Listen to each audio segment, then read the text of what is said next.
Bom, gente, vamos começar o o chat de hoje, que trata de virgindade da mulher e casamento. Mas antes de começar, dá uma palavrinha sobre as dificuldades de se falar hoje, daqui, de uma realidade distante e que já se passou muito tempo. Ou seja, de dentro de uma cultura falar de outra cultura bastante diferente. É uma outra cultura diferente, apesar de participar do mesmo encadeamento histórico. O que se diz poeticamente é que a Grécia é o berço da civilização ocidental, ou seja, todos nós somos descendentes da Grécia, pelo menos do ponto de vista cultural. Então, nessa condição,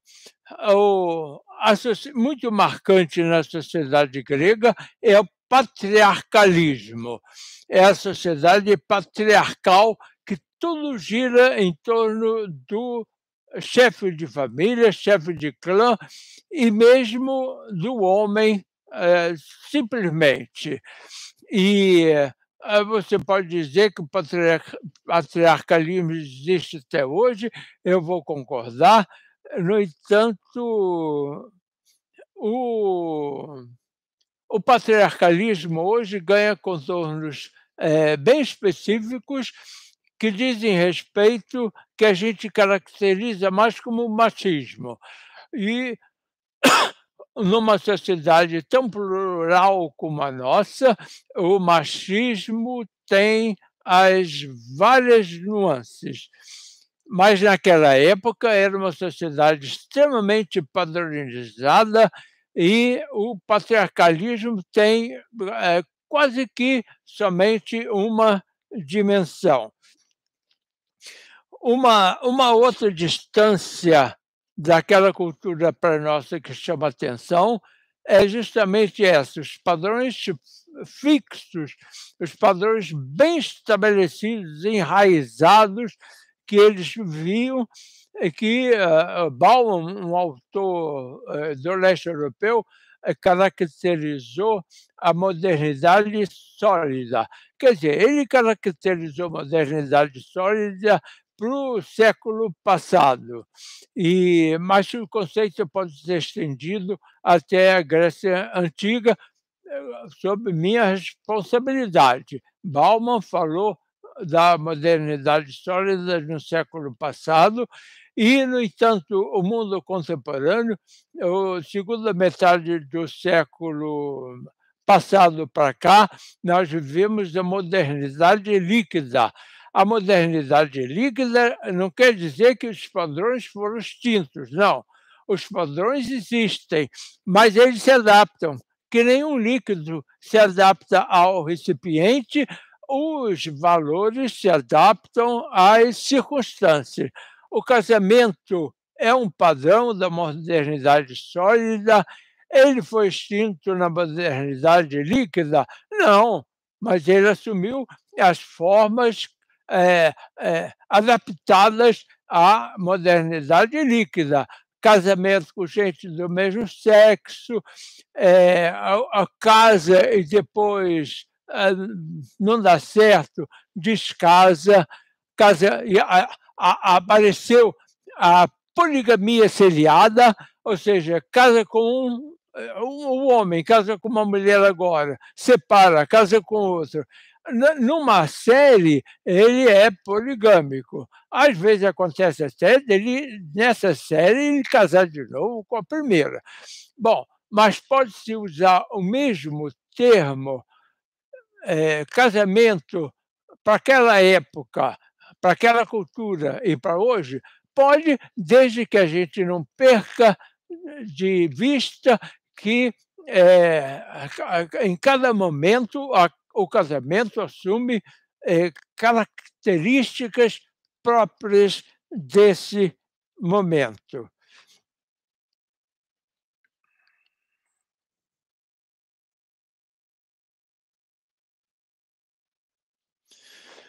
Mas então, se nós somos herdeiros da Grécia Antiga, se nós somos descendentes da Grécia Antiga, isso significa que os padrões estéticos, morais, de justiça, nasceram naquela época, foram estabilizados, fixados naquela época, mas evoluiu e estão presentes até hoje.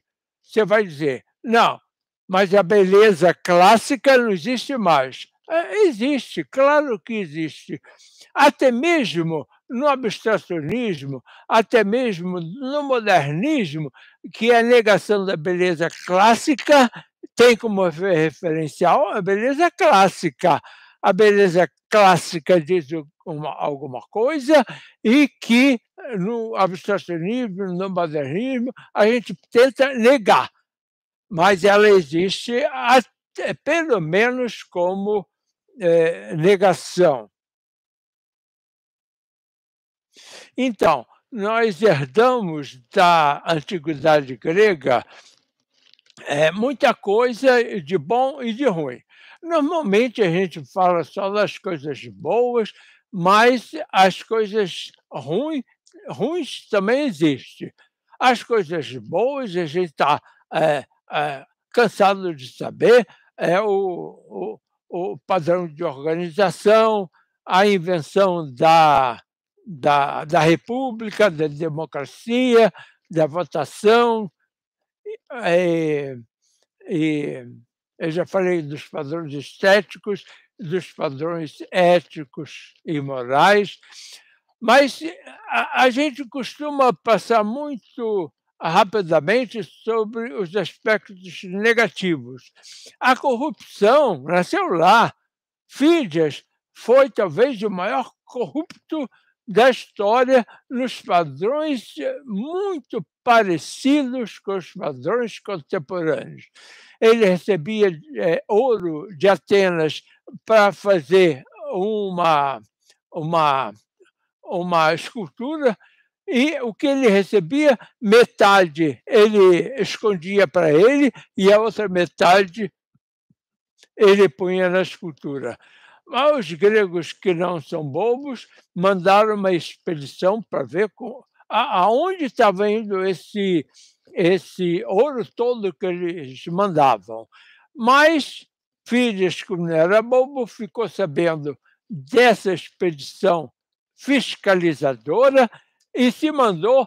Até hoje ainda não descobriram para onde ele foi.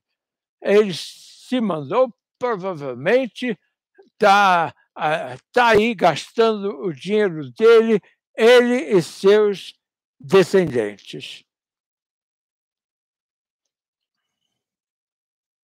Então, o assunto que nós vamos tratar hoje envolve a questão de sexo como ato de procriação e sexo como ato de prazer. Isso foram os gregos que inventaram. Isso está bem claro na sociedade contemporânea. No entanto, como se dava o sexo procriativo e o sexo prazeroso, aí a coisa já evoluiu bastante, já mudou bastante. Outra coisa que nós herdamos foi a pornografia. Os gregos faziam pornografia? Faziam. É claro que aos olhos contemporâneos, a pornografia não atende ao principal requisito, que é causar excitação sexual. Aos olhos contemporâneos, essas pinturas não têm significado excitante. E por isso é que elas podem ser apresentadas como um padrão de pintura. Os gregos pintavam muito, gostavam de pintar muito. Infelizmente, as pinturas sobre tela desapareceram com o tempo. As pinturas sobre madeiras, raríssimas as que chegaram até hoje. O que nos chegou de pintura foram as pinturas sobre a cerâmica. A pintura sobre a cerâmica se preservou e parece que algumas se preservaram extraordinariamente bem, outras nem tanto. No live de hoje não vai ter apresentação de imagem nenhuma dessas pinturas que eu estou me referindo. Mas no dia 19, eu já aproveito para fazer um comercial e convidar todos os presentes. No dia 19 de janeiro, que é quarta-feira, sem ser nessa semana, na outra, nós vamos fazer um live, e aí como convidado o professor Leandro Menezes, como convidado e hóspede, não, e anfitrião tem o João Coelho, ele vai nos receber no canal dele e nós vamos fazer um debate, momento em que vão ser apresentadas todas as imagens, inclusive dessa live de hoje. O casamento e a virgindade da mulher e do casamento.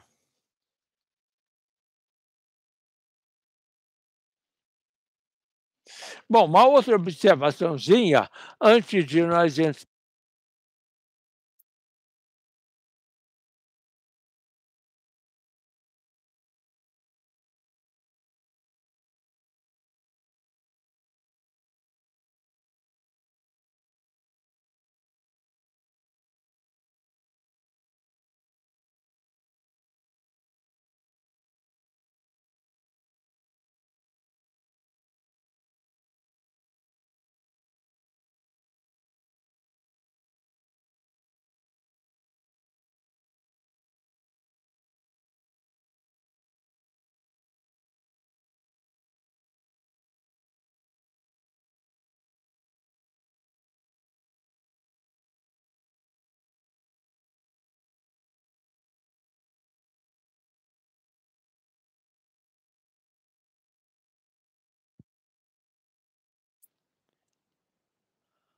Ana Maria, você está me ouvindo?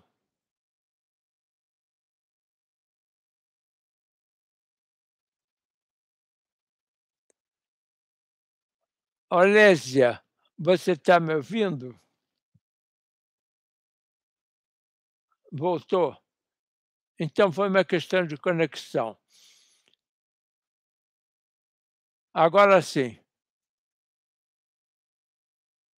Pois bem, sumiu há muito tempo.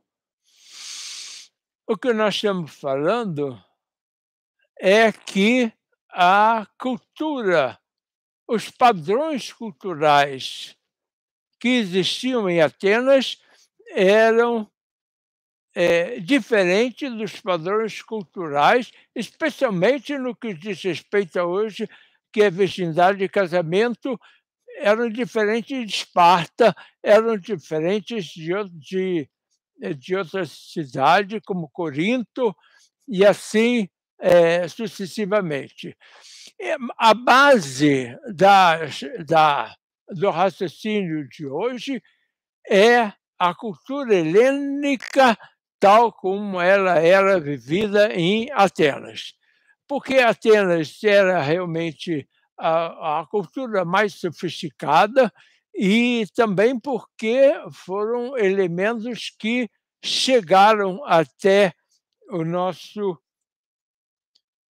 mundo, porque Atenas era o grande centro literário, se escrevia muito lá, era o centro do teatro, era o centro da escultura, da pintura, da filosofia.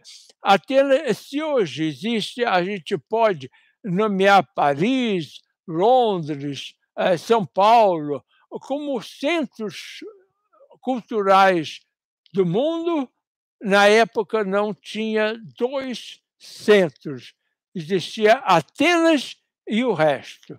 Atenas e as outras cidades. Por isso que a gente confunde, falando da especificidade de Atenas, a gente está falando da cultura helênica. Bom, mas aí vamos começar pelo começo, a virgindade da mulher. A virgindade da mulher era uma necessidade que se tinha na época, que aquele homem construiu ou preservou uma cultura que veio da família, e ele não queria deixar para qualquer um. Na época já tinha necessidade, já tinha a compreensão de que a união entre os dois sexos é que fazia um bebê, um novo ser. Agora, qualquer homem que colocasse a semente dentro da mulher, inseminava ela. Eu falo semente porque sêmen tem a mesma raiz de semente. A ideia é justamente essa: o homem colocava a semente.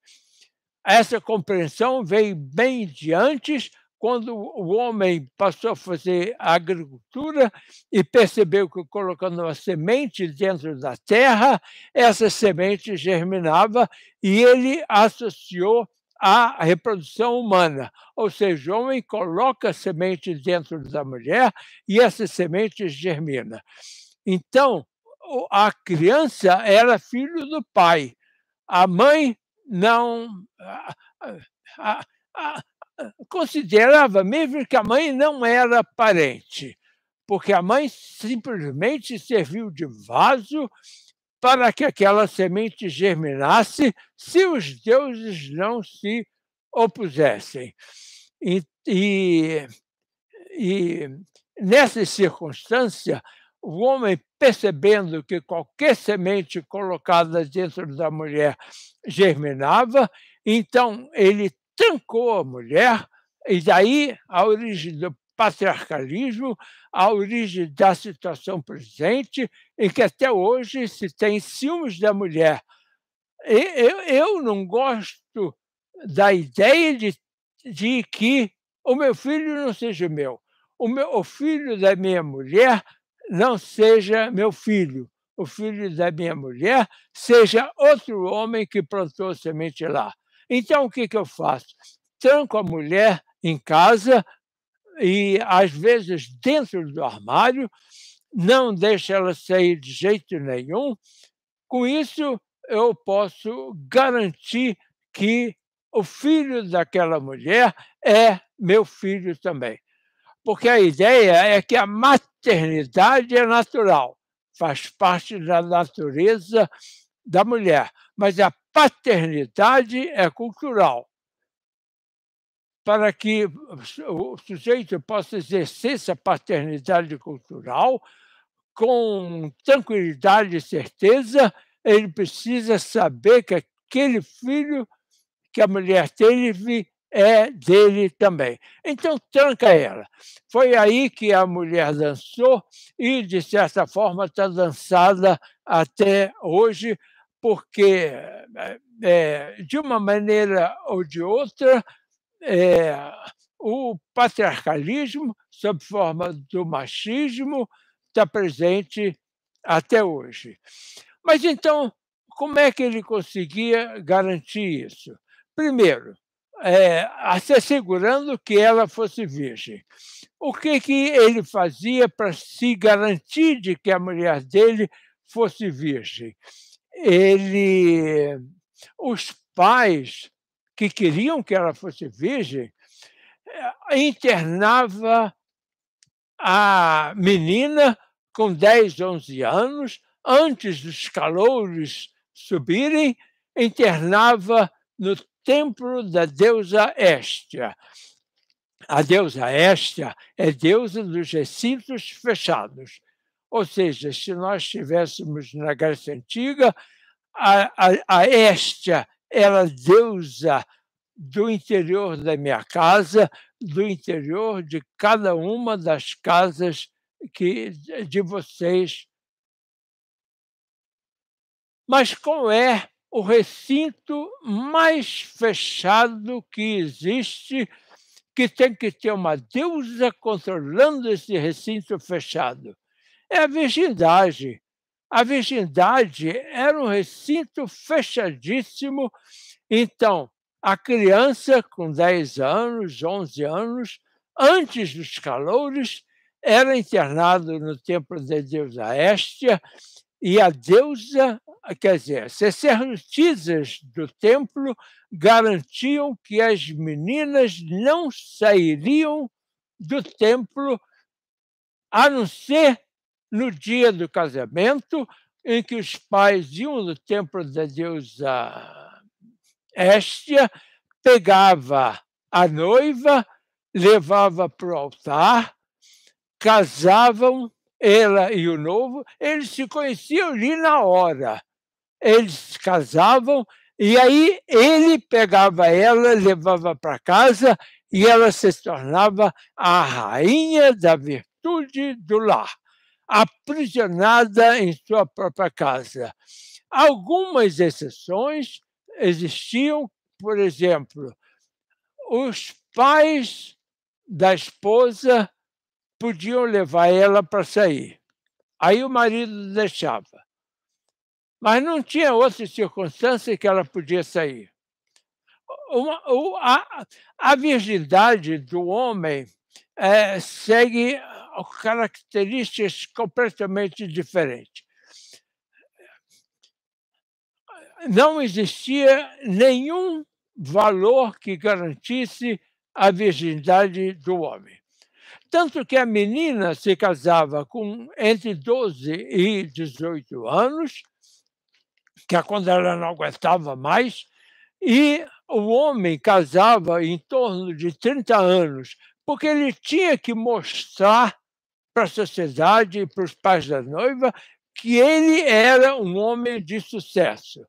Então, ele, tendo herdado uma fazenda, sabia administrar essa fazenda, tendo herdado ou não um negócio, ele administrava o negócio. Com 30 anos, ele já era um guerreiro e cidadão amadurecido, digno de confiança dos pais da noiva. Então, os pais dela e os pais dele negociavam esse casamento e o noivo e a noiva se conheciam no altar. E esse era talvez o último passeio que a mulher fazia, porque depois daí era a rainha da virtude do lar, a virtude dela. Ele exigia fidelidade completa dela, tanto que trancava. Ele exigia fisicamente, mas existia a ideia de fidelidade para o homem, existia, mas era um pouquinho diferente. O homem é fiel quando faz dívida e não paga.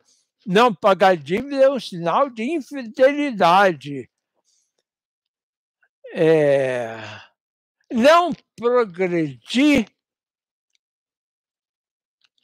ele e a mulher, né? Não progredir era um sinal de infidelidade. Isso era marcado desde o casamento. No casamento se desejava não o amor eterno, como se fala, como se pensa romanticamente hoje, mas no ato de casamento desejava-se fertilidade e prosperidade. A fertilidade era a responsabilidade dele, mas é ela que não tinha que deixar aquela semente morrer. A prosperidade era a responsabilidade dele, exclusivamente dele. Então, a responsabilidade da vida, a consequente do casamento, a fertilidade e a prosperidade, era exclusivamente dele. Bom,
o som que saiu.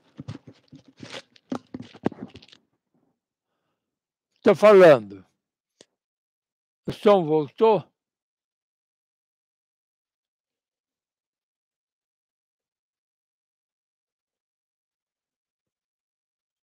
Ok. Então, voltemos à virgindade. Se a menina fugisse do templo de Héstia, era penalizada com a morte. Obrigado, Ana. Era penalizada com a morte. Assim, o templo podia garantir que aquela menina era virgem. E isso aumentava a liquidez do casamento. Mais gente, mais homens se interessavam em casar com ela e poderia ser escolhido então. Se por acaso ela não fosse ao templo de Héstia, não fosse internada, porque custava caro, uma classe média baixa não tinha condição de pagar, então eram os pais que tomavam conta.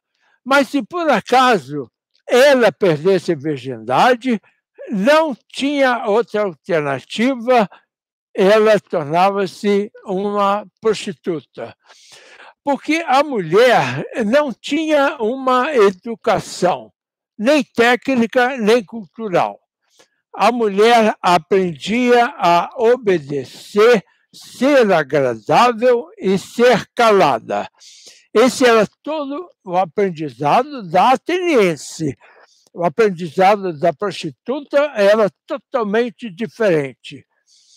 Mas o aprendizado da ateniense, da menina ateniense, era ser agradável, ser calada e ser bela. Ela tinha que saber ser bela também para agradar ao marido.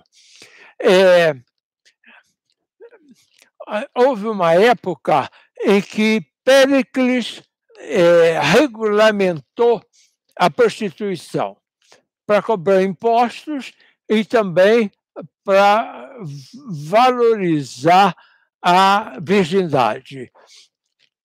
Aí a prostituição, a gente vai tratar em outra hora. Agora, junto com a legalização da prostituição, Péricles instituiu uma lei duríssima em caso de assédio. A ateniense que era assediada, ou quer dizer, o homem que assediava uma ateniense corria o risco, ia a julgamento e a pena normalmente era a pena de morte. A prostituição era coisa de estrangeira e de ateniense que tinha perdido a virgindade. Tinha perdido o direito cívico. Ela não tinha direitos políticos nenhum. E o único direito cívico era se casar. O homem não. O homem tinha os direitos políticos e os direitos cívicos também, que é o de se casar. A vida era dura para a mulher naquele tempo. Tem gente que acha que a vida de mulher é dura hoje, mas a vida da mulher naquele tempo era duríssima. E a proteção estatal, por leis, da virgindade da mulher era feita pelas leis que regulavam o assédio contra a mulher. E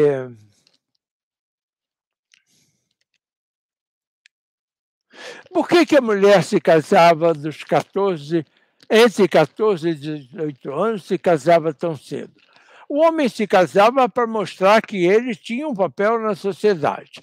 Agora, por que a mulher? Porque a mulher era uma reprodutora, não era mais do que uma reprodutora. E quando vinha a primeira ovulação, vinha junto com aqueles calores, ela já era mulher. Por isso ela podia se casar com 12 anos. Quando não se internava a filha no templo de Héstia, os pais procuravam casar ela o mais rápido possível, porque qualquer bobeada podia estragar com a própria cidadania ateniense. Ela perdia os direitos cívicos e tinha que se prostituir. Mas havia uma outra questão aí da mulher, da violência contra a mulher, né? Porque tudo hoje em dia é violência contra a mulher. E era a questão que os próprios gregos chamavam de exposição. Pois bem, a menina nasceu e a classe média pobre não tinha dinheiro para pagar. Num primeiro momento, era o homem que pagava, como é que chama? O dote. Era o homem que pagava o dote para adquirir aquela moça. Depois de um certo momento, se inverteu e passou a ser a família da mulher que pagava o dote, que simbolicamente era dito que esse dinheiro era para o marido gastar com ela. O marido ia gastar muito dinheiro com a mulher, então a família repunha por antecipação esse gasto. Mas tinha família que não tinha dinheiro e, portanto, não iria conseguir um casamento bom. Então, o que acontecia, pelo que a literatura fala com uma certa frequência, era a exposição.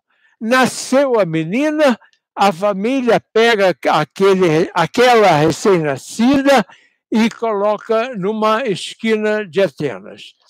Aí ela se deparava com dois destinos. O destino mais comum era um cachorro passar e comer, mastigar, devorar ela. Em Atenas, até hoje, existem cachorros gigantescos. São todos mansos, são todos castrados, são cachorros muito grandes. E naquela época eram esses cachorros que devoravam aquele bebê mulher. Não se fazia exposição com o homem, porque o homem podia ganhar vida, podia construir o seu próprio destino. E a outra possibilidade era um olheiro, aquele que sabe identificar na criança, no bebê recém-nascido, uma moça bonita. Ele olhava e dizia: não, esse bebê vai dar uma moça feia. Não interessado, e ficava para os cachorros. Então ele passava, via um bebê, esse bebê vai ser uma moça bonita. Ele recolhia o bebê e entregava para uma ex-prostituta, uma prostituta que ficando velha, não tinha mais as condições de exercer a profissão porque não conseguia mais cliente. Então, essa prostituta um pouco mais velha cuidava daquela criança até os 11, 12 anos. Amamentava e instruía, preparava ela para ser prostituta e, quando tinha 11, 12 anos, dependendo da formação física, ela vendia a virgindade, vendia a primeira relação sexual e vendia caro, porque, ao que tudo consta, o que o homem pagava por essa virgem, pagava o que aquela mulher gastou do bebê até 12 anos. Então, era uma atividade lucrativa, porque a partir de 12 anos, então, tudo era lucro e era maneira de uma prostituta velha conseguir conseguir a sua manutenção.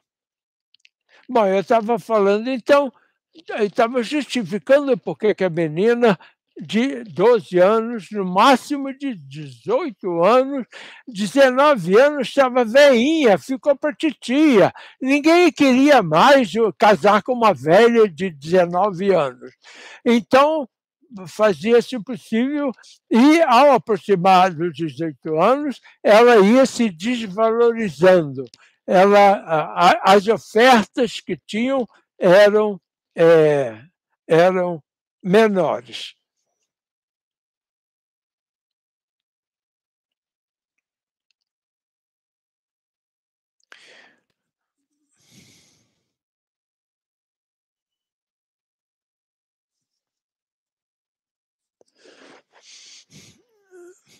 Bom, eu me referi aqui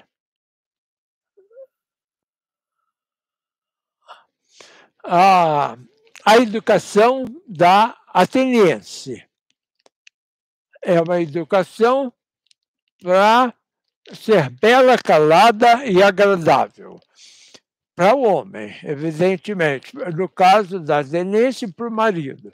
A educação da prostituta era uma educação voltada, uma educação muito mais cultural, voltada também para ela ser agradável ao homem. Mas ela era educada também para ser esperta, para saber para identificar, num primeiro momento, logo de início, qual era o padrão cultural desse homem, para não mostrar cultura. Nada mais desagradável do que numa cultura patriarcal a mulher mostrar mais cultura que o homem. Horrível isso. A mulher tem que ser agradável, corresponder à conversa do homem, mas nunca mostrando mais cultura que ele. De certa forma, isso existe até hoje. Não raro, o homem não gosta da mulher ter mais cultura do que ele. Não gosta da mulher ganhar mais do que ele, não gosta de ter mais cultura que ele, não gosta de ter mais sucesso que ele. O homem contemporâneo. É muito comum o homem contemporâneo não querer mulher que é mais alguma coisa do que ele. E a educação da prostituta era justamente nesse sentido. Ela tinha que mostrar cultura no nível do homem que está com ela. existia 3 contratos de prostituição. Tinha um contrato de exclusividade, que o homem fazia o contrato de exclusividade com aquela mulher, custava caro, e aí ela tinha que estar em casa o tempo todo, a qualquer hora ele podia chegar para encontrar com ela, e ela tinha que estar lá sob pena de rescisão do contrato. Tinha um segundo contrato que é uma atenuante desse, que não é de exclusividade, mas é o de preferência. Então, o homem com esse segundo contrato de preferência, ele tinha que mandar recado para ela de que, no máximo, em 3 dias, ela teria que encontrar disponibilidade para ele. No contrato dizia claramente se era 2 dias, se era 3 dias, se era 4 dias. O homem ou ia lá na casa dela ou mandava um mensageiro e propunha o encontro para daí a 2, 3, 4 dias, conforme o contrato. E também é o que a gente chama de promíscua, que não tinha nenhum contrato, era feito ali na hora. Ele vai, acha uma mulher, vai com ela e paga. Acha uma prostituta, vai com ela e paga. A região de prostituição em Atenas era o bairro do Cerâmico. As cerâmicas gregas, que são famosas até hoje, já eram famosas naquela época. Então, o estrangeiro ia procurar uma cerâmica para comprar e encontrava uma mulher se oferecendo. O cartaz, ela carregava o cartaz, faça o que você quiser. Era essa a tônica do cartaz da prostituta, que tinha origem estrangeira ou a ateniense, que perdeu a cidadania por ter perdido a virgindade. Pois bem, as prostitutas de luxo, chamada hetaira, eram pessoas de inteligência, de cultura e com conhecimento, inclusive, de filosofia. A Aspásia, que era uma prostituta de luxo, tornou-se companheira de Péricles. E ele e Sócrates gostava de discutir filosofia com Aspásia. A Aspásia é só um exemplo que se destaca mais, né? É a companheira do chefe de Estado e dialogava com Sócrates. Mas se ela é o paroxismo, é o máximo que a hetaira pode alcançar, uma hetaira tinha cultura. Entre as mulheres, só a hetaira é que tinha cultura. A ateniense era beleza, calada e agradável. Era isso que ela precisava fazer. E a prostituta não. A prostituta tinha que saber conversar com o homem, convencer o homem das suas qualidades. Pois bem, então, veja você, nós falamos da esposa e da prostituta, seja de luxo, seja ampera. A esposa e a prostituta não tinham centro em si mesmo. O centro delas era o homem. Uma para dar filhos, outra para dar prazer. Então, o homem ia transar com a esposa no momento certo, e é por isso que se diz que o casamento era um ato cívico. A transa com a esposa era um ato cívico de fertilidade. A prosperidade do homem, do patriarca, era ter uma prole de heróis. Mas quando o homem queria prazer, ele ia com a prostituta. Como a mulher nunca saía de casa, nunca com o marido, às vezes com a família dela, mas o marido saía com a prostituta para procissão, para andar na ágora e para fazer qualquer coisa. Em público, ele podia ir com a prostituta. Exibia a prostituta. Era um sinal de status. E ele podia, inclusive, levar a prostituta para casa. Parece que ela gostava. Mas quem que diz que ela gostava? E se ela não falava? Era o homem.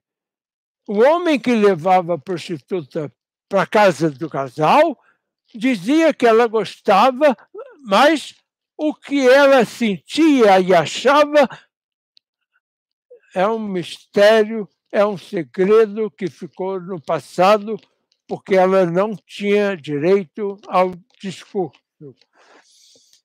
Mas o homem falava por ela, falava que ela gostava e justificava, porque a prostituta, quando ia na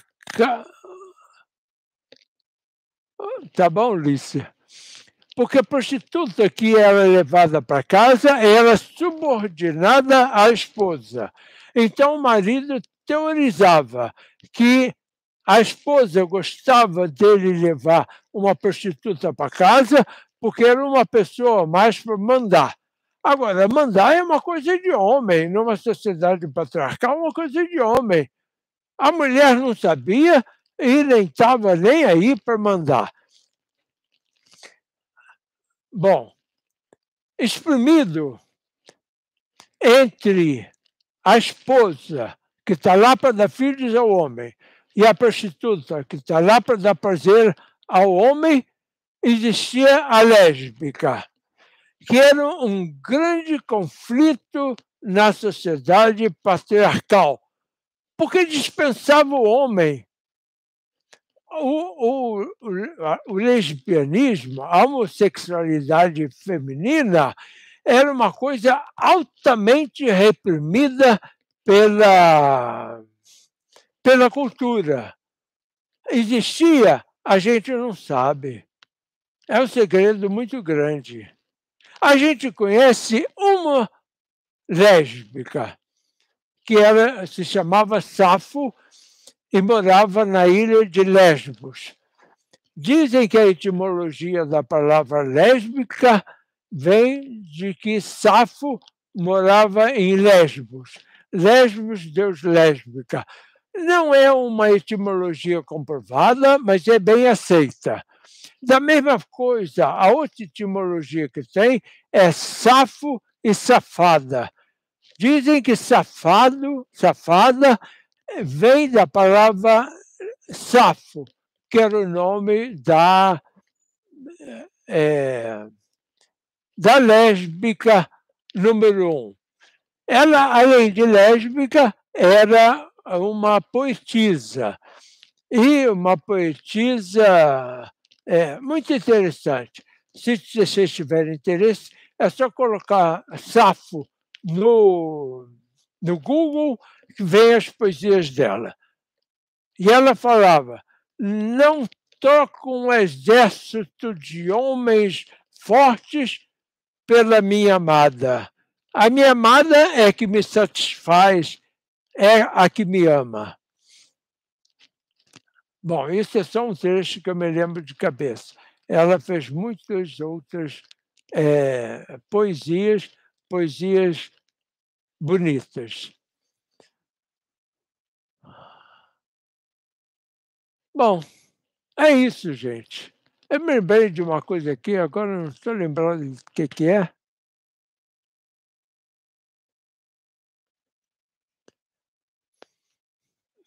Hum. Bom,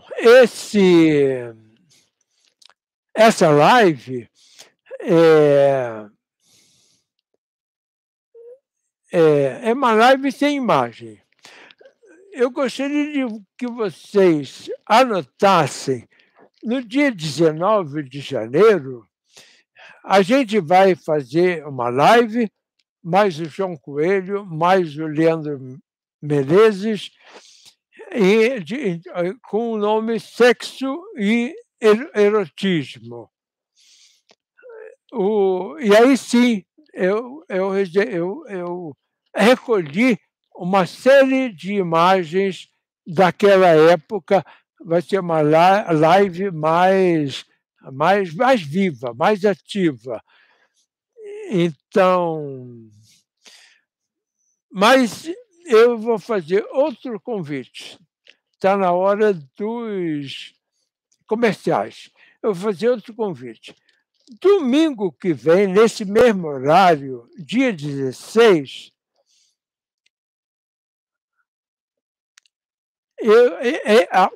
o live de hoje é preparação para o live do dia 19. O live de domingo que vem, dia 16, é sobre iniciação do jovem guerreiro, porque hoje nós só falamos da mulher, nós vamos falar do homem. Iniciação do jovem guerreiro e homossexualismo. Esse é o tema de domingo que vem, que vocês sintam-se desde já convidados. Muito obrigado pela companhia. Se vocês tiverem alguma pergunta, pode colocar aí no chat. A gente ainda tem 5 minutos.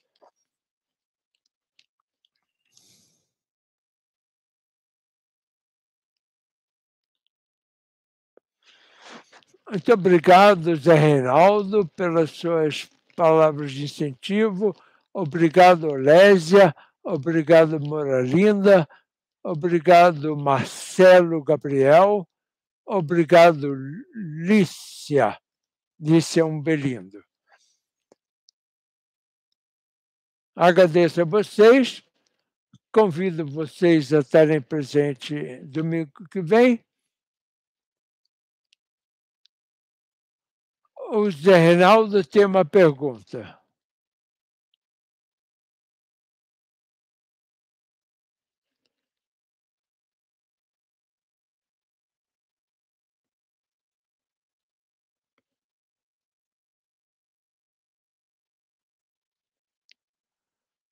Dentro dessa lógica, como explicar o adultério feminino? Bom, o adultério feminino era levado a julgamento e motivo de pena de morte.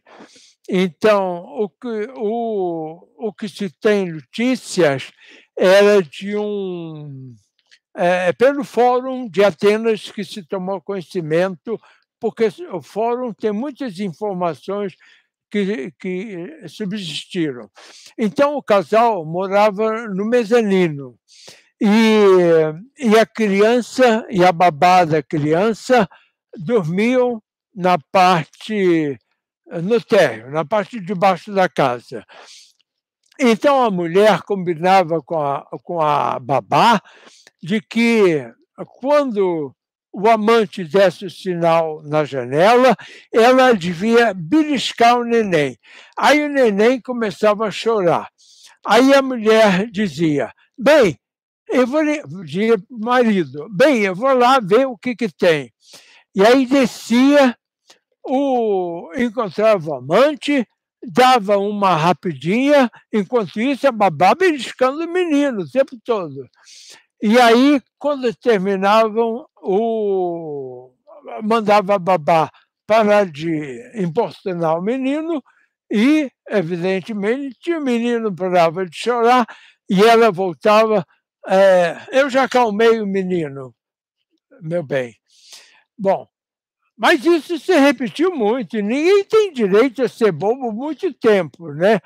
Então, uma hora, um dia lá pelas tantas que o processo não fala, mas a gente imagina seja lá pela sétima, oitava, eh, adultério da moça, da esposa, o homem, ela falou: "Eu vou lá ver o que que o menino está chorando". E ele falou a mesma coisa: "Hã". Aí esperou um minutinho e desceu, pegou os 2 no maior flagra, matou o cara, e aí foi a julgamento e absolvido. Zé Reinaldo, é esse a informação que eu tenho sobre o adultério feminino. Quer dizer, precisa, de muita sofisticação para ela conseguir transar fora do casamento. Falou?